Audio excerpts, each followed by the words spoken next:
Dear student, आपको अगर संसाधन और विकास चैप्टर को कुछ ही मिनटों में पूरे तरीके से अपने दिमाग में बैठा लेना है, अच्छे से तैयारी कर लेनी, सभी क्वेश्चन आंसर को अच्छे से समझ लेना है, तो इस वीडियो में लास्ट तक बने रहें। ये एक चैप्टर है क्लास 10 सोशल साइंस बुक का, ज्योग्राफी का पहला चैप्टर है जिसका नाम है संसाधन और विकास। ठीक है, इसमें से पहला जो क्वेश्चन बन जाता है संसाधन क्या है। ऐसे भी चैप्टर का ही नाम है संसाधन, तो आपको समझना होगा कि एक्चुअल में संसाधन क्या होता है। तो आइए इसका परिभाषा हम लोग अच्छे से समझते हैं। संसाधन क्या है? तो कोई भी वस्तु जो हमारी जरूरत पूरी करे और तकनीक से उपयोगी बने। ठीक है, हाँ, वह संसाधन है। यानी कि जो उपयोगी बन जाता है, लोगों के लिए उपयोग के काम आते हैं, लोग उससे फायदा उठाते हैं, लोग उससे अपने काम को सहूलियत बनाते हैं, तो ऐसे जो चीजें होती है उसे हम लोग संसाधन कहते हैं। तो परिभाषा अच्छे से समझ लेना है कि कोई भी वस्तु जो हमारी जरूरत पूरा करे और तकनीक से उपयोगी बने, उसे संसाधन कहते हैं। इतना भी आप लिखेंगे तो आपका आंसर बिल्कुल सही होगा कि वस्तु जो हमारी जरूरत पूरी करे। दूसरा क्वेश्चन आपके एग्जाम के अंदर ऐसे पूछे जाएंगे कि संसाधनों के मुख्य प्रकार क्या हैं, उसे लिखिए। तो संसाधन के मुख्य प्रकार प्राकृतिक है, मानव निर्मित है, ठीक है, और मानव संसाधन है।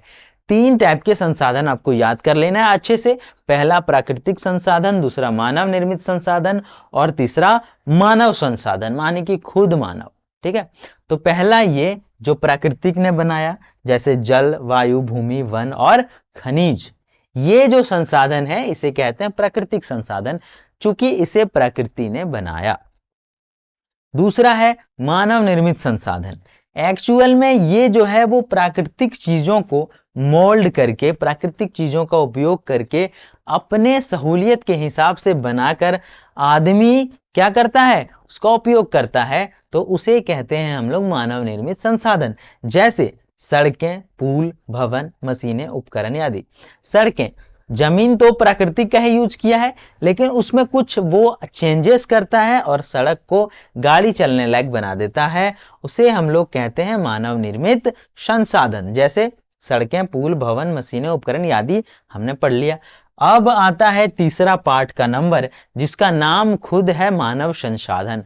यानी कि मानव ही जब मानव के लिए उपयोग में आता है तो उसे कहते हैं मानव संसाधन। ऐसा मानव जो किसी दूसरे मानव के उपयोग में आता है उसे मानव संसाधन कहते हैं। जैसे लोग, उनकी बुद्धि, कौशल और मेहनत। ठीक है, जैसे डॉक्टर साहब, डॉक्टर साहब आदमी के ही काम आएंगे, ऐसा थोड़ी है कि वो आदमी के काम नहीं आएंगे। तो जैसे ही आदमी के कोई काम आ गया, टीचर आ गया, ये वर्कर, इंजीनियर है, ये भी आदमी के ही काम आता है। वो आदमी के लिए घर बनाता है, ये आदमी को इलाज करते हैं, ये आदमी के बच्चे को पढ़ाते हैं। तो इस टाइप के जो आदमी होते हैं जो दूसरे आदमी के काम आते हैं, दूसरे मानव के काम आते हैं, उसे मानव संसाधन कहते हैं। ठीक है, अब आगे है संसाधन को थोड़ा सा और अच्छे तरह से डिटेल में समझते हैं कि संसाधन जो है वो एक्चुअल में किस किस स्तर पर हम लोग यूज करते हैं। तो सभी स्तर पे जिसका यूज कर सकते हैं। उदाहरण के लिए देखिए, प्राकृतिक वस्तुएं भी संसाधन है, जैसे जल, वायु, भूमि, वन, खनिज। मानव निर्मित वस्तुएं जैसे घर, सड़क, पुल, मशीन, उपकरण आदि, और ये जो टेबल कुर्सी है ये भी मानव निर्मित ही है। अब है तकनीक। कुछ तकनीक भी है, जैसे मशीन, मोबाइल, इंटरनेट, वैज्ञानिक उपकरण, ये सभी के सभी संसाधन हैं। मानव संसाधन तो हमने अभी तुरंत पढ़ा। अर्थात जो भी वस्तु हमारी किसी आवश्यकता को पूरा करे और तकनीक की मदद से और अधिक उपयोगी बन जाए, उसे संसाधन कहते हैं। टेक्निकल यूज करके और ज्यादा उपयोगी बन जाए, उसे संसाधन कहते हैं। संसाधनों के मुख्य प्रकार हमने पढ़ा, प्राकृतिक, मानव निर्मित और मानव संसाधन। ये सारी चीजें थोड़ा अच्छे से विजुअलाइज किया हुआ है। आगे हम लोग बढ़ेंगे तो संसाधन जब हम लोग पढ़ते हैं तो संसाधन कई प्रकार के, उत्पत्ति के आधार पर, तो विनाश के आधार पर। तो विनाश के आधार पर एक और उत्पादन है, यानी कि खपत के आधार पर, कि नवीकरणीय संसाधन क्या होता है। क्वेश्चन आंसर अभी हम लोग कर रहे हैं। तो नवीकरणीय संसाधन भी क्वेश्चन में पूछते हैं। तो नवीकरणीय संसाधन क्या होता है?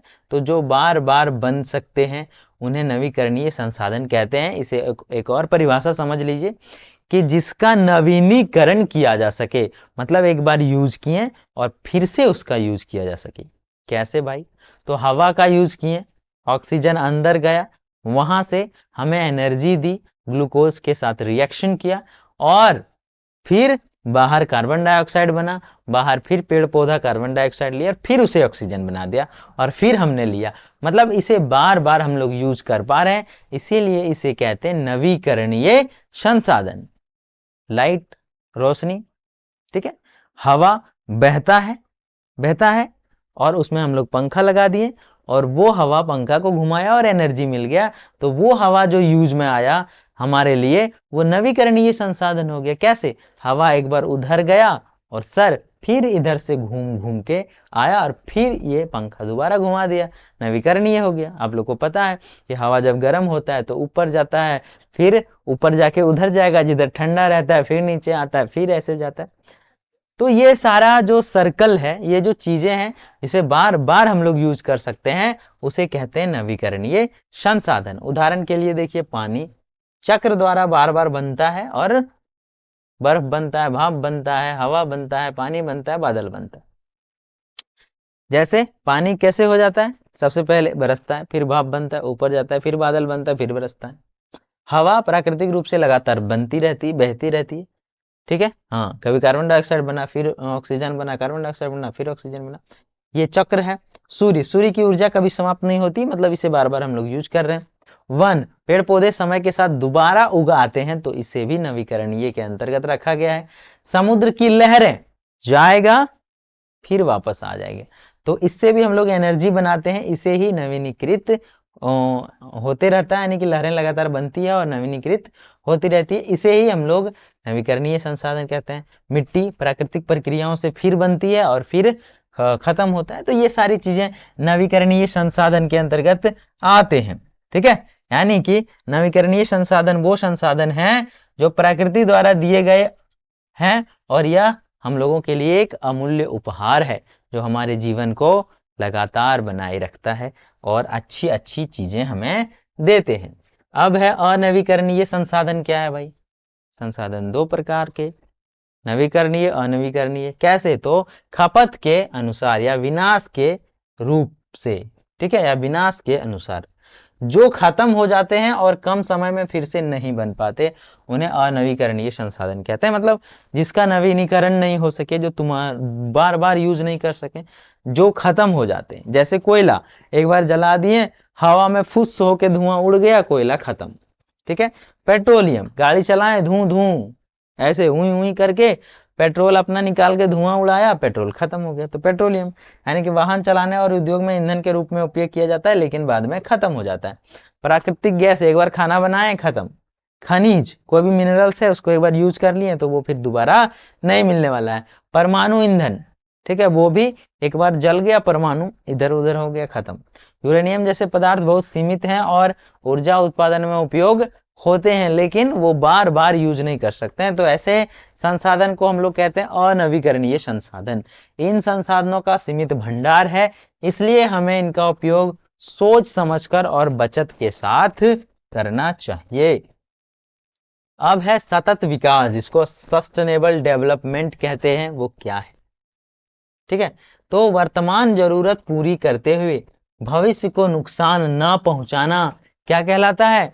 तो कहलाता है सस्टेनेबल डेवलपमेंट, यानी कि सतत विकास। सतत विकास का ये अर्थ है कि अभी हम लोगों को जो जरूरत है वो यूज किए, लेकिन हमारे आने वाली पीढ़ी के लिए भी वो चीजें हम लोग संरक्षित करके रख दिए, तो उसे कहते हैं सतत विकास। जैसे जैसे आप समझिए, प्राकृतिक संसाधनों का सही उपयोग करिए। ऐसा नहीं कि कोयला हम लोग को भगवान दिया है, कोयले खदाने में आग लगा दिए, साला जल के खत्म हो जाएगा, और बाद जो बच्चा लोग आएगा कोयले नहीं मिलेगा। नहीं, वैसा नहीं करना। आपको कोई संसाधन मिला है उसको कम उपयोग करिए, बचा के रखिए, ताकि भविष्य के लिए वो सुरक्षित रह सके। वर्तमान पीढ़ी की जरूरतें पूरी करना और भविष्य की पीढ़ियों के लिए अधिकारों की रक्षा करना, पर्यावरण संरक्षण और प्रदूषण कम करना, संतुलित आर्थिक विकास और सामाजिक न्याय। जैसे देखिए, एक पेड़ है आम का, हम लोग आम तो खा लिए मजे से, लेकिन उसे फिर से लगा देना है, छोटा आम के पौधा को, ताकि जब ये बच्चा बड़ा होगा तो ये आम अगर मर भी जाता है, कट जाता है, गिर जाता है, टूट जाता है, आम नहीं फलने लगता है, तो ये बड़ा होकर फल देगा और हमारे बच्चे को वो आम का मजा देगा। तो इसे ही कहते हैं सस्टेनेबल डेवलपमेंट, जिसको कहते हैं सतत विकास। क्या है? तो वर्तमान जरूरत पूरी करते हुए भविष्य को नुकसान ना पहुंचाना कहलाता है सतत विकास। यानी कि सतत विकास का मतलब है ऐसा विकास जो आज भी अच्छा हो और कल के लिए भी धरती को सुरक्षित रखे। ऐसे चीजों को, ऐसे विकास को हम लोग कहते हैं सतत विकास, सस्टेनेबल डेवलपमेंट। अब अगला क्वेश्चन, ये बहुत इंपॉर्टेंट क्वेश्चन है, संसाधनों का वर्गीकरण कैसे किया जाता है? इसमें आपको संसाधन बहुत प्रकार के मिलेंगे। आइए हम लोग संसाधनों का वर्गीकरण करने सीखते हैं। पहले तो उत्पत्ति के आधार पर संसाधन दो प्रकार के होते हैं, जैविक संसाधन और अजैविक संसाधन। पौधे, पशु, वन आदि जैविक संसाधन है क्योंकि जीव रहते हैं उसमें। वहीं पे अजैविक संसाधन क्या है? तो मिट्टी, जल, वायु, खनिज, जिसमें जो जीवित नहीं है उसे अजैविक, यानी कि जैविक रहित स्रोत से प्राप्त संसाधन अजैविक संसाधन कहलाते हैं। तो उत्पत्ति के आधार पर दो संसाधन, जैविक और अजैविक। वहीं पे समाप्त होने के आधार पर या विनाश के आधार पर नवीकरणीय और अनवीकरणीय। इसका डिटेल हमने अभी बताया, तो इसे पढ़ाने की आवश्यकता नहीं है। आगे स्वामित्व के आधार पर व्यक्तिगत होता है, सामुदायिक, राष्ट्रीय और अंतरराष्ट्रीय संसाधन। जैसे स्वामित्व मतलब होता है पोजीशन, जिसका पावर, स्वामी बनना मतलब उसका मास्टर बनना, यानी कि किसके अधिकार क्षेत्र में है। तो व्यक्तिगत मतलब किसी व्यक्ति का व्यक्तिगत निजी अधिकार हो, उसे व्यक्तिगत कहते हैं। सामुदायिक मतलब बहुत सारे लोगों का अधिकार हो, किसी समुदाय का अधिकार हो, उसे सामुदायिक संसाधन कहेंगे। पूरे राष्ट्र का, जिस पर पूरे देश का अधिकार हो, ऐसे संसाधन को राष्ट्रीय संसाधन कहेंगे। और जिस पर सभी देशों का साझा अधिकार हो, जैसे समुद्र वगैरह जो होता है, ठीक है, जहां पे कोई विशेष देश का नहीं रहता है कब्जा, उसे अंतरराष्ट्रीय समुद्र कहते हैं। तो वो अंतरराष्ट्रीय संसाधन है। वहीं पे विकास के आधार पर बात करें तो विकास के आधार पर भी संसाधन होते हैं तीन प्रकार के, संभावित, विकसित और भंडार। संभावित मतलब जिन संसाधनों का उपयोग भविष्य में किया जा सकता है, संभावना है। विकसित संसाधन जिन संसाधनों का उपयोग वर्तमान में हो रहा है। और भंडार होता है जो ज्ञात है परंतु अभी उसका उपयोग नहीं किया जा रहा है। और संभावित मतलब ज्ञात भी नहीं है और उपयोग भी नहीं किया जा रहा है। तो संसाधनों का सही वर्गीकरण, उनके उचित उपयोग, संरक्षण और सतत विकास के लिए आवश्यक है। और इस तरीके से आपने पढ़ा संसाधन के कुछ महत्वपूर्ण क्वेश्चंस।